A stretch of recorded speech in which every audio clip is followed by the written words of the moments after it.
ಮೈಸೂರಿನ ಜೆಎಸ್ಎಸ್ ಉನ್ನತ ಶಿಕ್ಷಣ ಮತ್ತು ಸಂಶೋಧನಾ ಅಕಾಡೆಮಿಯ 15ನೇ ಘಟಿಕೋತ್ಸವ ಸಮಾರಂಭವನ್ನು ಸುಪ್ರೀಂ ಕೋರ್ಟ್ನ ನಿವೃತ್ತ ಮುಖ್ಯ ನ್ಯಾಯಮೂರ್ತಿ ಡಿವೈ ಚಂದ್ರಚೂಡ್ ಇಂದು ಉದ್ಘಾಟಿಸಿದರು. ಈ ವೇಳೆ ಅವರು ವಿದ್ಯಾರ್ಥಿಗಳಿಗೆ ಪದಕ, ಪ್ರಮಾಣ ಪತ್ರ ಸೇರಿದಂತೆ ಪದವಿ ಪ್ರದಾನ ಮಾಡಿದರು.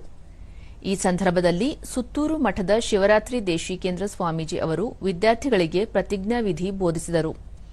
ಕುಲಪತಿ ಡಾ ಎಚ್ ಬಸವನಗೌಡಪ್ಪ, ಕುಲಸಚಿವ ಡಾ ಬಿ ಮಂಜುನಾಥ್ ಸೇರಿದಂತೆ ಮತ್ತಿತರರು ಉಪಸ್ಥಿತರಿದ್ದರು.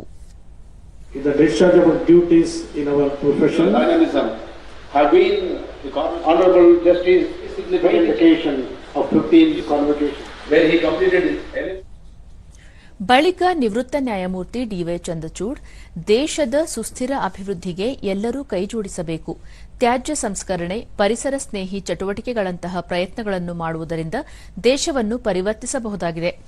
ದೇಶದ ಉತ್ತಮ ಭವಿಷ್ಯ ಕೆಲವೊಂದು ಪ್ರಜ್ಞಾಪೂರ್ವಕ ಆಯ್ಕೆಗಳ ಮೇಲೆ ಅವಲಂಬಿಸಿದೆ. ವಿದ್ಯಾರ್ಥಿಗಳು ಇಂತಹ ಆಯ್ಕೆಗಳನ್ನು ಆಯ್ದುಕೊಂಡು ಸೇವಾ ಮನೋಭಾವವನ್ನು ಬೆಳೆಸಿಕೊಳ್ಳಬೇಕು ಎಂದು ತಿಳಿಸಿದರು.